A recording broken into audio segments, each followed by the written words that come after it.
Les besoins de données statistiques en quantité et en qualité pour la planification, l'élaboration des politiques publiques et le développement durable de l'Afrique sont énormes selon de nombreux rapports relatifs à la thématique.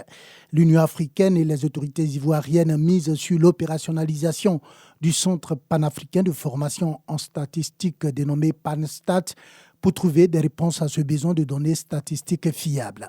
Adossé à l'NCA, le PanStat trouve ici la meilleure articulation pour être un des piliers de renforcement du système de statistiques pour l'Afrique, comme le stipule son mandat, aligné sur les aspirations contenues dans l'agenda 2063 qui appelle une Afrique prospère, fondée sur la croissance inclusive et le développement durable.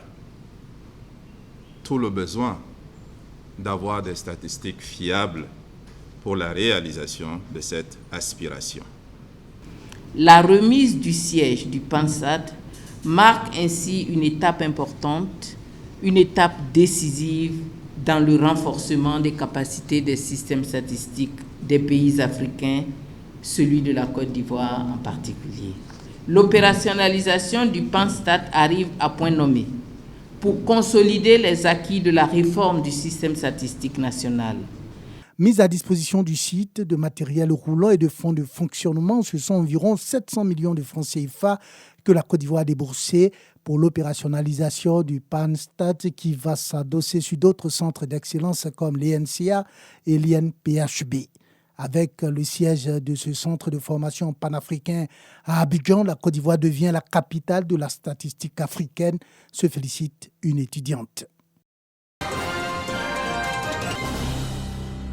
Ce véhicule à caméra embarquée permet de détecter des infractions et accidents de la route. La gendarmerie nationale en a désormais 3, comptant pour le premier équipement technologique de vidéo-verbalisation offert par Kipus Afrique et son partenaire Mac Mobility dans le cadre du projet de surveillance intelligente des infractions routières. Cette initiative vise donc à renforcer les capacités opérationnelles de la gendarmerie nationale, lui permettant de mettre en place un dispositif de surveillance des points accidentogènes, mais également faire cesser les éventuels actes d'incivisme. Réceptionnant cet équipement technologique pour le remettre au commandant supérieur de la gendarmerie nationale, les directeurs de cabinet des ministres en charge des transports et de la défense. Une représentation à la mesure de l'importance de ce don dans la réalisation de l'ambition du gouvernement. Réduit de 50% à l'horizon 2030, les accidents de la route qui causent à l'État la perte annuelle de 7% de son produit intérieur brut,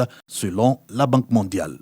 Des matériels de détection, de verbalisation, de locomotion et surtout de communication permettront de prévenir effectivement les infractions routières, de localiser les accidents de la route et de porter secours et assistance aux victimes. Il s'agit avant tout de préserver les vies humaines et de promouvoir une culture de la responsabilité sur nos routes. Les axes routiers secondaires, lieu de déploiement du présent dispositif de vidéo-verbalisation d'une valeur globale de 250 millions de francs CFA.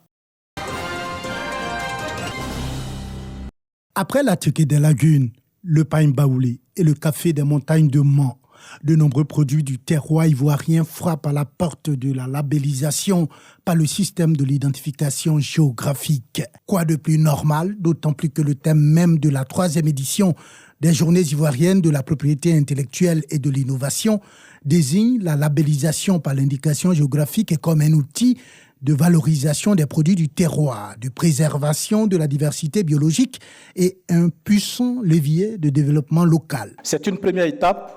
Les étapes d'après, c'est comment consolider une IG qui est créée, comment assurer la promotion de cette IG de telle sorte que les retombées puissent impacter les conditions de vie des populations qui sont majoritairement dans les zones rurales. Les représentants de la communauté économique des États de l'Afrique de l'Ouest, CEDEAO, et de l'Organisation mondiale de la propriété intellectuelle ainsi que ceux de la France ont tour à tour salué les efforts de la Côte d'Ivoire depuis quelques années en matière de développement de l'écosystème des indications géographiques.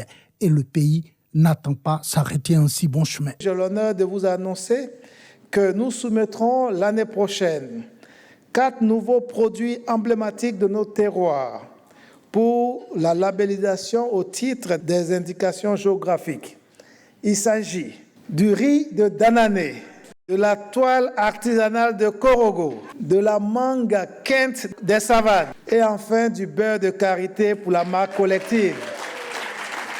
Avec ces panels et tables rondes, les journées ivoiriennes de la propriété intellectuelle et de l'innovation se veulent surtout un rendez-vous d'échange entre les acteurs locaux et internationaux en vue de promouvoir une culture de la propriété intellectuelle en Côte d'Ivoire.